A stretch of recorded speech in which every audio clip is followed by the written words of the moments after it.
एक गरीब कथावाचक था। उसको अपनी कन्या का विवाह करना था।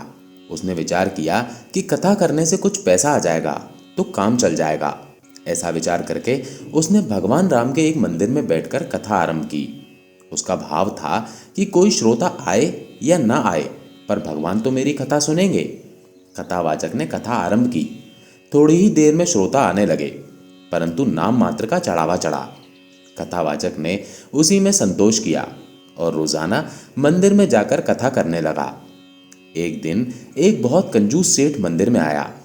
भगवान को प्रणाम करके जब वो मंदिर की परिक्रमा कर रहा था, तभी भीतर से कुछ आवाज आ रही थी।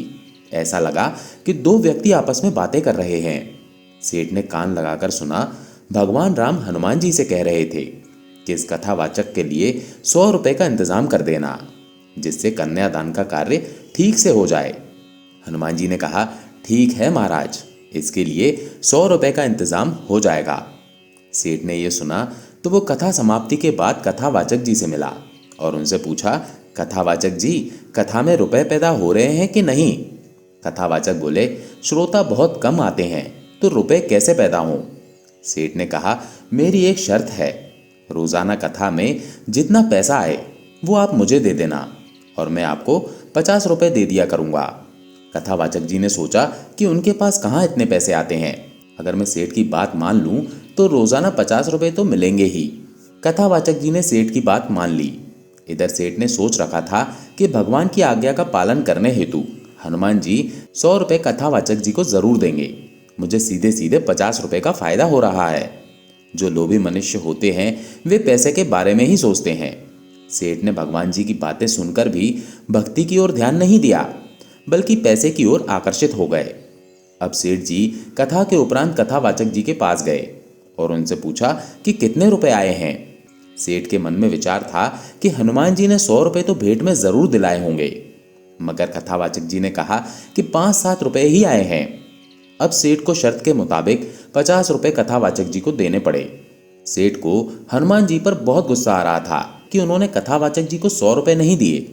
वो बड़े गुस्से में मंदिर में गया और हनुमान जी की मूर्ति पर घूसा मारा। घूसा मारते ही सेठ का हाथ मूर्ति पर चिपक गया। अब सेठ ने अपना हाथ छुड़ाने के लिए बहुत जोर लगाया, पर नाकाम रहा। हाथ हनुमान जी की पकड़ में ही रहा। हनुमान जी अगर किसी को पकड़ लें तो वो कैसे छूट सकता है। सेठ को फिर आवाज सुनाई दी। उसने ध्यान से सुना। भगवान हनुमान जी से पूछ रहे थे कि तुमने कथावाचक को 100 रुपए दिलाए कि नहीं। हनुमान जी ने कहा, महाराज 50 रुपए तो दिला दिए हैं, बाकी 50 रुपयों के लिए सेठ को पकड़ रखा है। वो 50 रुपए दे देगा तो छोड़ देंगे। सेठ ने सुना तो विचार किया कि मंदिर में लोग आकर मुझे इस तरह से देखेंगे तो बड़ी बेइज्जती होगी। वो चिल्लाकर बोला, हनुमान जी महाराज, मुझे छोड़ दो, मैं 50 रुपए दे दूंगा। हनुमान जी ने सेठ को छोड़ दिया। सेठ ने जाकर कथावाचक जी को 50 रुपए दे दिए। लाल देह लाली लसे, अरुधरि लाल लंगूर, वज्र देह दानव दलन, जय जय जय कपिसूर। जय श्री राम।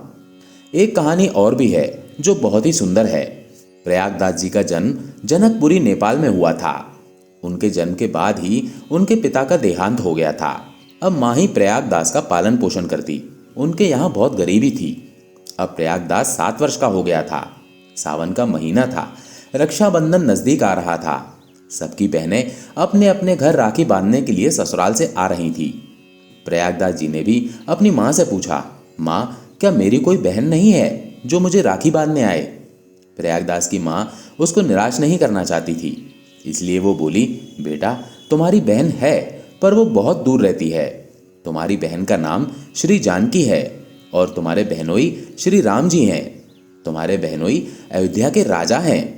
तुम्हारी बहन राजपाट चलाने में उनका सहयोग करती है, इसलिए तुम्हारी बहन यहाँ नहीं आ सकती। अब प्रयागदास जी की जिज्ञासा दिन प्रतिदिन बढ़ती जा रही थी। वो अपनी माँ से रोज अपनी बहन माँ जानकी और श्री राम जी के बारे में पूछता और उसकी माँ उसके मन को बहलाने के लिए नित नए नए झूठ पर झूठ बोलती रहती। रक्षाबंधन आ गया। रक्षाबंधन के एक दिन पहले ही प्रयागदास अपनी माँ को बिना बताए अपनी माँ की एक साड़ी चुरा कर ले गया और वो चुपके से अयोध्या के लिए निकल गया। वो पूरे दिन और रात्रि भर जंगलों में भटकता रहा और भूखा प्यासा थक कर मूर्छित होकर गिर गया। सुबह जब आंख खुली तो उसने खुद को अयोध्या में पाया। उसने आसपास लोगों से पूछा, अयोध्या कितनी दूर है? तो उत्तर मिला, अरे तुम अयोध्या में ही तो हो। इधर प्रयागदास जब शाम को घर नहीं पहुंचा तो उसकी माँ उसे गांव में ढूंढने लगी, परंतु गांव में उसका कोई भी पता न चला। माँ रोने लगी। वो समझ गई कि प्रयागदास अपनी बहन से मिलने अयोध्या चला गया। वो नादान है, बहुत छोटा है, अकेले अयोध्या नहीं पहुंच सकता।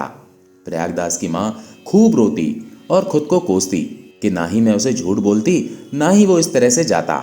अगर सच बता देती तो शायद मेरा बेटा मेरी नज़रों के सामने ही रहता। इधर प्रयागदास अयोध्या में जगह जगह सभी से पूछता कि मेरी बहन जानकी दीदी का घर कहाँ है, मेरे बहनोई श्री राम जी कहाँ रहते हैं। इस तरह जब वो सबसे पूछने लगा तो सब उसे पागल समझते और उस पर हंसते। वो सारा दिन अयोध्या की गलियों और मंदिरों में माँ जानकी और श्री राम जी को खोजता रहा, पर कहीं भी श्री राम जी और माँ जानकी उसे नहीं मिले। वो बहुत परेशान हो गया। वो भूख प्यास से व्याकुल था।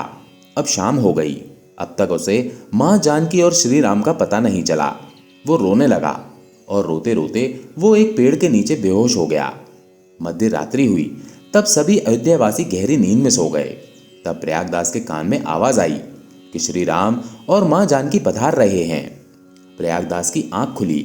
उसने अपने सामने बिल्कुल वैसे ही श्री राम और माँ जानकी को देखा जैसा प्रयागदास की माँ ने प्रयागदास को बताया था। सफेद हाथी और उस पर सोने का आसन, उस पर छत्र, उसमें श्री राम और माँ जानकी बैठे थे। हनुमान जी हाथी को चला रहे थे। लक्ष्मण, भरत और शत्रुघ्न साथ में थे। वो सवारी प्रयागदास के पास आकर रुकी। प्रयागदास उन्हें देखता रहा। सीढ़ी लगाई गई। भगवान राम और माँ जानकी नीचे उतरी। माँ जानकी ने कहा, भैया मैं तुम्हारी बहन जानकी हूँ। प्रयागदास बहुत नाराज हुआ और उसने गुस्से में कहा, आप मेरी बहन नहीं हो सकती। आपको तो अयोध्या में कोई नहीं जानता कि आप कहाँ रहती हो। मैं सुबह से ही आपको ढूंढ रहा हूँ, पर आपका पता ही नहीं चला। और बहन भाई से मिलने पर गले लगकर रोती है, पर आप तो रो भी नहीं रही हो। मेरी बहन तो ऐसी नहीं हो सकती। ये सुनकर भगवान राम मुस्कुराए और विनोद करते हुए बोले कि तुम कैसी बहन हो जानकी, जो तुम्हें अपने भाई की तनिक भी फिक्र नहीं है।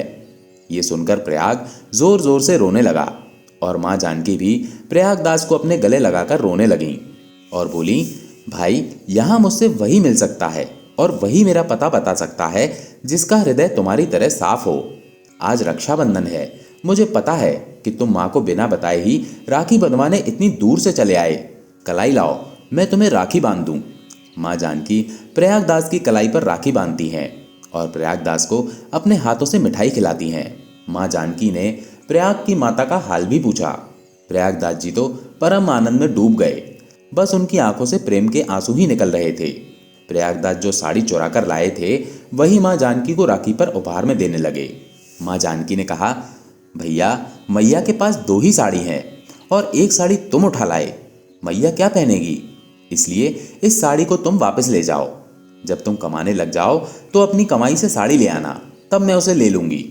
प्रयागदास ने कहा, बहना अब मैं घर वापस नहीं जाऊंगा, तुम्हारे साथ ही रहूंगा। माँ जानकी ने उसे समझाया कि भैया तुम माँ को बिना बताए चले आए हो। मैया तुम्हारे लिए बहुत परेशान है, वो बहुत रो रही होगी और तुम्हें ना पाकर वो अपने प्राण भी त्याग सकती है। इसलिए तुम वापस घर चले जाओ।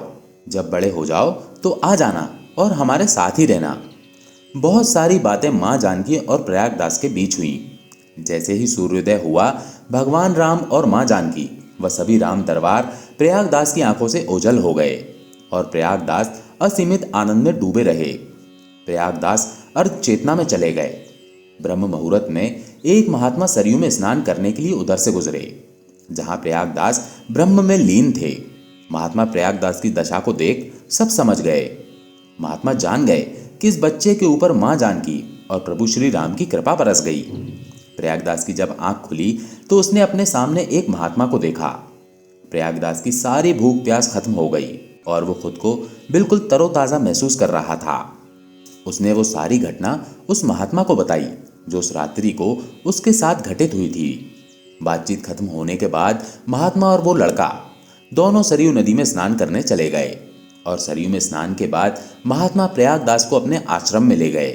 ध्यान साधना करने के बाद 2 कन्याएं सोने के थाल में भोजन लेकर आईं और कहा, मैं यहीं पास के घर से आई हूँ। हमारी माँ ने आप दोनों के लिए भोजन भेजा है। आप दोनों इसे ग्रहण कर लें और खाने के बाद आप दोनों अपने साथ इस थाल को भी रख लें। दोनों ने उस प्रसाद को ग्रहण किया। उसका स्वाद एकदम अमृत जैसा था। खाना खाने के बाद महात्मा ने कहा, प्रयाग बेटा, माँ जानकी ने तुम्हें अपना भाई स्वीकार कर लिया है, इसलिए भेंट स्वरूप ये सोने का थाल तुम्हें दिया है। इसे ले लो और अपने घर वापस चले जाओ।